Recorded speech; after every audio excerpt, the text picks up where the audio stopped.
आज भी जब मैं उस पल को याद करती हूँ तो मेरी रूह कांप जाती है। वो पल जब बाबा ने मुझे बाथरूम में जोर कर बंद कर दिया था और मेरे मन की हर उलझन, हर चाहत को ऐसे फाड़ दिया था जैसे कागज की नाव को कोई तूफान। उस दिन मेरी नाव टूट गई थी या शायद उसने मुझे एक नई दिशा दी थी, ये मैं आज भी तय नहीं कर पाती। पर हाँ, उस दिन के बाद से जिंदगी कभी वैसी नहीं रही। स्वागत है दोस्तों आपके पसंदीदा चैनल पर। आज हम आपके लिए एक ऐसी कहानी लेकर आए हैं जो आपके दिल को छू लेगी। इसे सुनते हुए हेडफोन का इस्तेमाल जरूर करें। और हाँ, अगर आपको हमारी कहानियाँ पसंद आती हैं तो चैनल को सब्सक्राइब करना न भूलें। दिल्ली की सर्द शामें अक्सर प्रिया के मन में एक अजीब सी उदासी भर देती थी। उसकी बालकनी से दिखती जगमगाती सड़कें उसे मुंबई की याद दिलाती थीं, जहां राहुल का घर था, उसका दिल था। प्रिया एक स्वप्नदर्शी लड़की थी जिसे अपनी दुनिया अपने रंगों से सजाना पसंद था। वो एक सफल आर्किटेक्ट थी, पर उसके दिल में हमेशा से एक चित्रकार बनने की ख्वाहिश पलती रही थी। उसके पिता अमित जी एक जाने माने व्यापारी थे। उनका जीवन अनुशासन और परंपराओं के इर्द गिर्द घूमता था। प्रिया उनकी इकलौती बेटी थी और अमित जी ने उसके लिए हमेशा एक सुरक्षित और सम्मानजनक भविष्य की कल्पना की थी। राहुल प्रिया का बचपन का दोस्त था। उनके घर पास पास थे और उनकी दोस्ती स्कूल के दिनों से ही गहरी होती गई थी। राहुल दिल्ली में नहीं रहता था, वो मुंबई में एक सफल संगीतकार था जिसने अपने जुनून को अपना पेशा बनाया था। उसके संगीत में एक आज़ादी थी, एक उड़ान थी जो प्रिया को हमेशा अपनी ओर खींचती थी। राहुल और प्रिया के बीच का रिश्ता शब्दों से परे था। उन्होंने कभी अपने प्यार का इजहार नहीं किया था, पर उनकी आंखों में, उनकी बातों में, उनके एक दूसरे के लिए किए गए छोटे छोटे इशारों में वो प्रेम साफ झलकता था। प्रिया को याद है, एक बार कोलकाता में दुर्गा पूजा के दौरान जब वे कॉलेज ट्रिप पर गए थे, राहुल ने भीड़ में उसका हाथ कसकर पकड़ लिया था ताकि वो खो न जाए। वो एक छोटा सा स्पर्श था, पर प्रिया के लिए वो पूरी दुनिया थी। उस पल प्रिया को लगा था कि राहुल उसका हमसफर है, उसकी मंजिल है। समय बीतता गया और जिंदगी की राहें उन्हें अलग अलग शहरों में ले गईं। प्रिया दिल्ली में अपने पिता के व्यापार में हाथ बटाने लगी, जबकि राहुल मुंबई में अपने संगीत के सपनों को पूरा करने में जुटा था। उनकी मुलाकातें कम हो गईं, पर फोन पर लंबी बातचीत और वीडियो कॉल के जरिए वे हमेशा जुड़े रहे। राहुल हमेशा प्रिया को उसके सपनों के लिए प्रोत्साहित करता था। प्रिया, तुम सिर्फ इमारतों को डिजाइन करने के लिए नहीं बनी हो, तुम्हारे अंदर एक कलाकार है, उसे बाहर आने दो, वो अक्सर कहता था। प्रिया मुस्कुरा देती, पर पिता के सामने वो कभी अपनी इस चाहत को खुलकर नहीं कह पाती थी। पिछले कुछ महीनों से अमित जी प्रिया के लिए एक अच्छा रिश्ता ढूंढ रहे थे। उन्होंने एक संभ्रांत परिवार के लड़के करण को पसंद किया था। करण एक बैंकर था जिसका परिवार दिल्ली में ही रहता था। वो एक अच्छा लड़का था, पर प्रिया के मन को छू नहीं पाया था। प्रिया ने कई बार अमित जी से बात करने की कोशिश की थी, पर हर बार उन्हें गुस्सा आ जाता था। प्रिया, तुम समझती क्यों नहीं, ये तुम्हारी जिंदगी का सबसे अहम फैसला है। करण एक अच्छा लड़का है, तुम्हें हर खुशी देगा, अमित जी कहते। प्रिया के लिए ये रिश्ता एक बंधन था, एक ऐसी दीवार जो उसे उसकी आज़ादी से दूर कर रही थी। एक शाम अमित जी ने प्रिया को अपने कमरे में बुलाया। उनके चेहरे पर गंभीरता थी जो प्रिया को डरा रही थी। प्रिया, मुझे तुमसे कुछ जरूरी बात करनी है, उन्होंने कहा। प्रिया का दिल जोरों से धड़कने लगा। उसे पता था कि बात करण और उसके रिश्ते की होगी। अमित जी ने उसे बताया कि अगले हफ्ते करण के परिवार वाले उनसे मिलने आ रहे हैं और वे जल्द से जल्द शादी की तारीख तय करना चाहते हैं। प्रिया ने हिम्मत जुटाकर कहा, बाबा, मैं अभी शादी नहीं करना चाहती, मैं अपने करियर पर ध्यान देना चाहती हूँ। अमित जी ने उसकी बात काट दी। करियर? क्या करियर? तुम इतना कमाती हो और क्या चाहिए? तुम एक लड़की हो, तुम्हें एक घर बसाना है। प्रिया ने फिर कहा, बाबा, मेरा दिल नहीं मान रहा, मुझे करण में वो बात नहीं दिखती जो मैं अपने जीवन साथी में देखना चाहती हूँ। अमित जी का चेहरा लाल हो गया। वो बात? क्या बात? क्या तुम किसी और को पसंद करती हो? उन्होंने सीधे प्रिया की आंखों में देखते हुए पूछा। प्रिया सहम गई। उसके मन में राहुल का चेहरा कौंध गया, पर वो कुछ कह न पाई।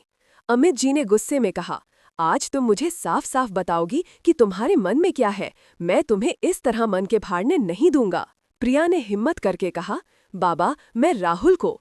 वो पूरा वाक्य भी ना कह पाई थी कि अमित जी उठ खड़े हुए। राहुल? कौन राहुल? वो गायक जिसने अपनी जिंदगी में कुछ नहीं किया है? तुम उसके साथ अपनी जिंदगी बिताना चाहती हो? उनकी आवाज में कड़वाहट थी। प्रिया ने कहा, बाबा, राहुल ने बहुत कुछ किया है। उसने अपने सपनों को जिया है। अमित जी ने उसकी बात सुनी ही नहीं।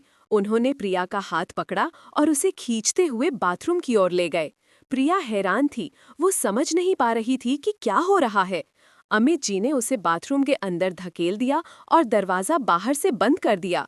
जब तक तुम सच नहीं बोलोगी, तुम यहीं रहोगी। जब तक तुम्हारे मन के सारे झूठ बाहर नहीं आ जाते, तुम यहीं रहोगी, उन्होंने बाहर से कहा। प्रिया बाथरूम में अकेली रह गई। छोटी सी जगह, रोशनदान से आती हल्की रोशनी। उसे सफोकेशन महसूस हो रहा था। उसे लगा जैसे उसकी पूरी दुनिया सिकुड़ गई हो। उसके आंसू बहने लगे। उसने दरवाजा खटखटाया। बाबा, दरवाजा खोलो, बाबा। पर कोई आवाज नहीं आई। प्रिया जमीन पर बैठ गई। उसका दिल तेजी से धड़क रहा था। उसे लग रहा था जैसे उसकी नाव, जो उसने इतनी मुश्किल से बनाई थी, अमित जी ने जोर कर फाड़ दी हो। उसके सारे सपने, उसकी सारी चाहतें सब टूटकर बिखर गए थे। उस पल प्रिया ने महसूस किया कि उसकी जिंदगी सिर्फ दूसरों की उम्मीदों पर चलती रही है। उसने कभी अपनी आवाज सुनी ही नहीं। उसे याद आया राहुल का चेहरा, उसकी बातें, उसका संगीत। राहुल ने उसे हमेशा सिखाया था कि सपनों को जीना चाहिए, उनसे भागना नहीं चाहिए। उसकी आंखें बंद हो गईं और उसे मुंबई में राहुल के साथ बिताए पल याद आने लगे। एक बार वे गेटवे ऑफ इंडिया पर बैठे थे, लहरों को देखते हुए। राहुल ने कहा था, प्रिया, जिंदगी भी इन लहरों जैसी है, कभी शांत, कभी तूफानी। तुम्हें बस अपनी नाव को सही दिशा में चलाना आना चाहिए। प्रिया को लगा कि उसकी नाव आज भंवर में फंस गई है। घंटों बीत गए। प्रिया बाथरूम में बैठी रोती रही। उसने अपने आप से सवाल किए, क्या मैं सच में राहुल से प्यार करती हूँ? क्या मैं अपने पिता की खुशी के खिलाफ जा सकती हूँ? क्या मैं इतनी ताकतवर हूँ कि अपने सपनों के लिए लड़ सकूं? अंधेरा गहरा होता जा रहा था। तभी उसे दरवाजे पर हल्की सी दस्तक सुनाई दी। प्रिया, दरवाजा खोलो। ये अमित जी की आवाज थी, पर अब उसमें गुस्सा नहीं, बल्कि एक अजीब सी उदासी थी। प्रिया ने दरवाजा खोला। अमित जी ने उसे देखा, उसकी सूजी हुई आंखें, उसका थका हुआ चेहरा। वे कुछ देर तक चुपचाप खड़े रहे। फिर अमित जी ने कहा, अंदर आओ। प्रिया चुपचाप उनके पीछे पीछे उनके कमरे में गई। वे सोफे पर बैठ गए। प्रिया, मैं तुम्हें चोट नहीं पहुंचाना चाहता था, पर मुझे लगा कि तुम अपनी जिंदगी के साथ मजाक कर रही हो। मुझे लगा कि तुम अपनी खुशी को समझ नहीं पा रही हो। प्रिया ने धीरे से कहा, बाबा, मेरी खुशी किसमें है ये मैं ही जानती हूँ, और मेरी खुशी राहुल के साथ है। अमित जी ने गहरी सांस ली। तुम मुझसे प्यार करती हो? उन्होंने पूछा। प्रिया ने आंसू पोंछते हुए कहा, हाँ बाबा, मैं उससे बेपनाह प्यार करती हूँ, और मैं अपनी पूरी जिंदगी उसके साथ बिताना चाहती हूँ। अमित जी चुपचाप प्रिया की बात सुनते रहे। उनकी आंखों में उदासी थी, पर अब गुस्सा नहीं था। तुम्हें लगता है कि वो तुम्हें खुश रख पाएगा? एक संगीतकार की जिंदगी में कोई स्थिरता नहीं होती। प्रिया ने कहा, बाबा, स्थिरता सिर्फ पैसों से नहीं आती। स्थिरता मन की शांति से आती है, एक दूसरे के साथ से आती है। राहुल मुझे समझता है, मेरे सपनों को समझता है। उसने हमेशा मुझे प्रोत्साहित किया है।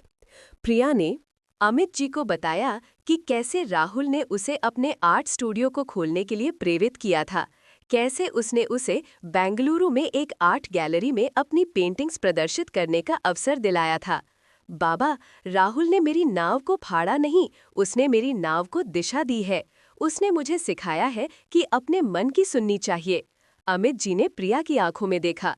उन्हें अपनी बेटी की आंखों में एक नई चमक दिखी, एक ऐसा दृढ़ संकल्प जो उन्होंने पहले कभी नहीं देखा था। उन्हें एहसास हुआ कि उन्होंने अपनी बेटी को कितना कम समझा था। उन्होंने उसे हमेशा एक छोटी बच्ची ही माना था, जो उनकी उंगली पकड़कर चलती है। पर आज प्रिया एक आत्मनिर्भर महिला की तरह अपने प्यार, अपने सपनों के लिए लड़ रही थी। तो तुम्हें लगता है कि तुम राहुल के साथ खुश रहोगी? अमित जी ने पूछा। प्रिया ने आत्मविश्वास से सिर हिलाया। हाँ बाबा, मुझे पूरा यकीन है। अमित जी ने लंबी सांस ली। ठीक है, उन्होंने कहा, अगर तुम्हारी खुशी उसमें है तो मुझे कोई ऐतराज नहीं। प्रिया की आंखों में चमक आ गई। वो उठकर अपने पिता से लिपट गई। अमित जी ने उसे कसकर गले लगा लिया। उस पल प्रिया को लगा कि उसकी टूटी हुई नाव फिर से बन गई है और इस बार वो ज्यादा मजबूत है, ज्यादा सुंदर है। कुछ ही हफ्तों में प्रिया और राहुल की शादी की तैयारियां शुरू हो गई। अमित जी ने खुद राहुल के माता-पिता से बात की और उन्हें दिल्ली बुलाया। राहुल के परिवार वाले भी बहुत खुश थे। शादी दिल्ली में ही हुई, एक भव्य समारोह में, जहां राहुल के संगीत से पूरा माहौल जगमगा उठा। प्रिया ने अपनी शादी में अपनी बनाई हुई पेंटिंग्स का एक छोटा सा एग्जीबिशन भी लगाया, जिसे राहुल ने खास तौर पर डिजाइन किया था। शादी के बाद प्रिया और राहुल बेंगलुरु शिफ्ट हो गए। प्रिया ने वहां अपना आर्ट स्टूडियो खोला और राहुल ने अपना संगीत स्कूल। वे दोनों अपने अपने सपनों को जी रहे थे एक दूसरे के साथ। राहुल अक्सर प्रिया से मजाक में कहता, तो तुम्हारी नाव को बाबा ने बाथरूम में भाड़ा था, पर देखो आज वो कितनी दूर आ गई है। प्रिया मुस्कुरा देती। उसे पता था कि वो जोर कर भाड़ना दरअसल एक रास्ता था जो उसे उसकी असल खुशी तक ले आया था। उसके बाबा ने अनजाने में ही सही, पर उसे वो ताकत दी थी कि वो अपनी जिंदगी की कमान अपने हाथ में ले सके। आज जब वो बेंगलुरु की खिड़की से बाहर देखती तो उसे दिल्ली की सर्द शामों की उदासी नहीं, बल्कि एक नई सुबह की उम्मीद और खुशी दिखती। उसकी नाव अब खुले आसमान में उड़ रही थी, आज़ादी के पंख लगाकर। अगर आपको ये कहानी पसंद आई तो इसे लाइक करें, कमेंट करें और अपने दोस्तों के साथ शेयर करना न भूलें। और हाँ, हमारे चैनल को सब्सक्राइब करना बिल्कुल न भूलें, ताकि आप ऐसी और भी दिल छू लेने वाली कहानियाँ सुनते रहें। मिलते हैं अगली कहानी में।